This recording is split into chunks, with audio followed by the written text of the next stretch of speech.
भगवते वासुदेवाय। जय श्री हरि, जय श्री विष्णु जी, जय श्री भगवान कृष्ण जी। सर्वशक्तिमान परम परमात्मा भगवान श्री कृष्ण जी ने कुरुक्षेत्र के मैदान में अर्जुन को स्पष्ट तौर पे ये बताया है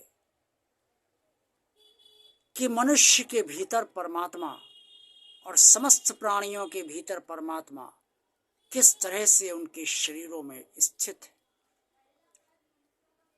भगवान श्री कृष्ण ने अर्जुन को कुरुक्षेत्र में ये बताते हुए कहा, ईश्वरा सर्वभूतानां हृदेशो अर्जुन तिष्ठति भ्रामयन् सर्वभूतानि यंत्रारूढ़ानि मायया।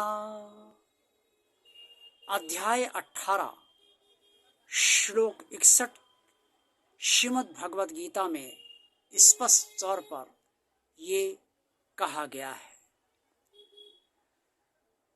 भगवान श्री कृष्ण जी ने अर्जुन को बताया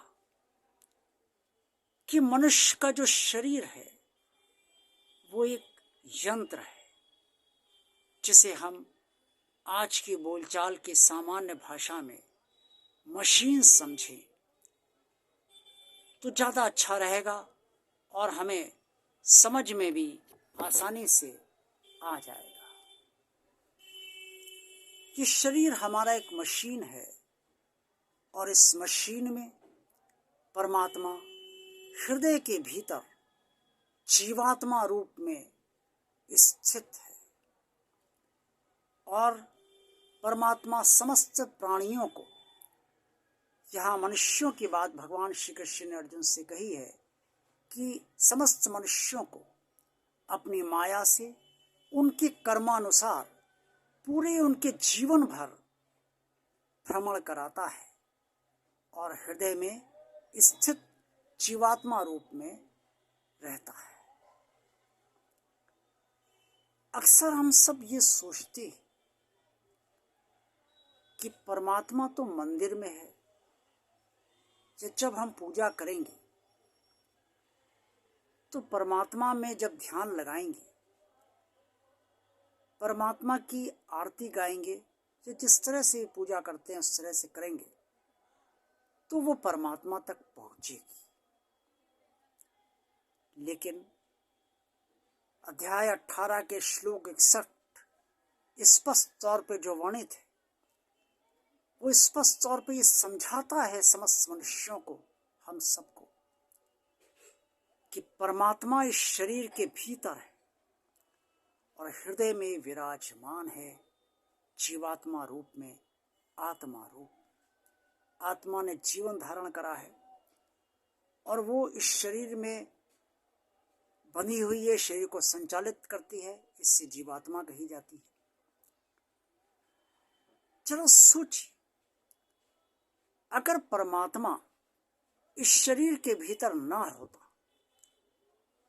आप सबके और हम सबके शरीरों के भीतर ना होता, तो ये शरीर चल ना पाता।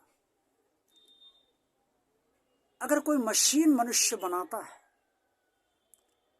और उस मशीन को बिजली से अगर वह संचालित है तो बिजली का करंट अगर उसमें ना जाए तो मशीन चल नहीं पाएगी, चाहे मशीन जितनी अच्छी बनी हो, जितनी खूबसूरत हो।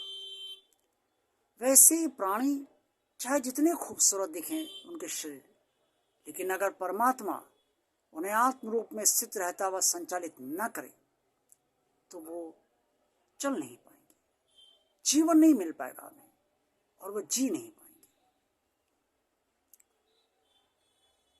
तो हम सबको ये स्पष्ट तौर पे अब समझ लेना चाहिए कि परमात्मा तो हमारे अंदर है और जो परमात्मा हमारे अंदर है वही हमें पूजा में शांति स्थापित करता है, मंदिर में हमें सुख प्रदान करता है हम समझते हैं कि मंदिर जाके हमें भगवान मिला है, हम समझते हैं कि पूजा करने से भगवान मिलता है, लेकिन भगवान हमारे अंदर हृदय में आत्मा रूप में स्थित जीवात्मा बनकर व्याप्त है और स्थित है। कहीं अन्यत्र परमात्मा को ढूंढने की आवश्यकता नहीं, इस शरीर के भीतर ही परमात्मा है। तो जब इस शरीर के भीतर परमात्मा है तो हमें इस पहली बात तो ये समझनी चाहिए कि अब जितने भी कर्म हम कर रहे हैं, जैसे भी विचार हम सोच रहे हैं और जो बातें हम कह रहे हैं, जो बोल रहे हैं, वो सब परमात्मा हमारे भीतर भली भांति सुन रहा है, समझ रहा है।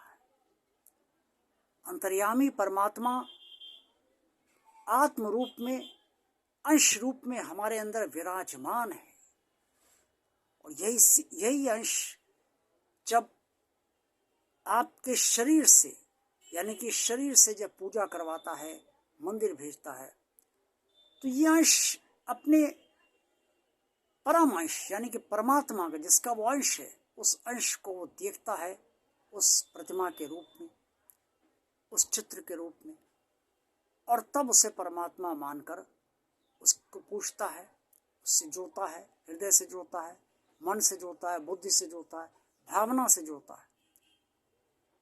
तो तब ये जो आत्मा हमारे रूप में, हम परमात्मा हमारे अंदर है, ये यही आत्मा उस परम परमात्मा से जुड़कर आपको और गहरा सुख प्रदान करती है और गहरी शांति प्रदान करती है। और आपको लगता है कि मंदिर गए, अच्छा लगा, तो ये अच्छा इसलिए लगा कि परमात्मा शरीर के भीतर है। अगर परमात्मा शरीर के भीतर ना होता तो मंदिर जाकर भी हमें कुछ ना मिलता, पूजा करके भी हमें परमात्मा का एहसास ना होता। इसलिए अच्छी तरह से समझ लीजिए कि परमात्मा हम सबके शरीर के भीतर हमारे हृदय में विराजमान है, और जब वो परमात्मा का अंश मृत्यु के बाद निकलता है, यानी कि मृत्यु होने से पहले ही जब निकलता है इस शरीर से, तो इस शरीर बेकार हो जाता है, व्यर्थ हो जाता है और इसकी अंत्येष्टि करनी ही पड़ती है, क्योंकि ये मात्र एक यंत्र है, एक मशीन है, ये बेकार हो गई आत्मा निकलने के बाद, परमात्मा के निकलने के बाद। तो अब ये अच्छी तरह से आप सब समझने का प्रयास कीजिए और समझ लीजिए, इसमें प्रयास करने कोई बात ही नहीं। समझ लीजिए कि जो भगवान श्री कृष्ण ने कहा है वो उससे अलग तो कोई सत्य है ही नहीं, जो परमात्मा ने सत्य कहा है इससे अलग तो कोई सत्य हो ही नहीं सकता। तो ये शरीर के भीतर ही परमात्मा हमारे अंदर व्याप्त है, और अब सदा ये ध्यान रखिए कि परमात्मा कहीं अलग नहीं है, इस शरीर के भीतर है, और इसका एहसास आप बराबर इस तरह से करते रहिए कि अरे भगवान तो हमारे भीतर है और यही हमें मंदिर ले जा रहा है, हमसे पूजा करा रहा है, और तभी हमें सब सुख शांति मिल रही है परमात्मा से। और इसलिए अब हमें क्या करना है, हमें अपने मन और बुद्धि को भगवान में स्थिर करना है और भगवान से जोड़ना है। ये सब कर लेंगे तो हम भगवान के हो जाएंगे, भगवान हमारा हो जाएगा, कल्याण हम सब, कल्याण आपका हम सबका हो जाएगा, आपका हो जाएगा। ओम नमो भगवते वासुदेवाय। जय श्री हरि, जय श्री भगवान विष्णु जी, जय श्री भगवान कृष्ण जी। आज का वीडियो अगर आप सबको अच्छा लगा है तो इसे लाइक कीजिए। भगवान और आप चैनल जिन भक्तों ने अभी तक सब्सक्राइब नहीं किया है वो इसे सब्सक्राइब अवश्य कर दें। कमेंट्स बॉक्स में आप सबको जो कुछ भी कहना चाहें वो अवश्य कहिए, और भगवान आप चैनल को ज़्यादा से ज़्यादा लोगों को शेयर कीजिए, ताकि आप सबकी तरह अन्य लोग भी, आपके मित्रगण, आपके रिश्तेदार, आपके अन्य जो भी जानने वाले हैं, वो सब आत्मी हैं, वो सब लाभान्वित आपकी तरह इस चैनल के जरिए हों। देखते रहिए भगवान आप चैनल, आप सबका कल्याण हो। जय भगवान श्री कृष्ण जी।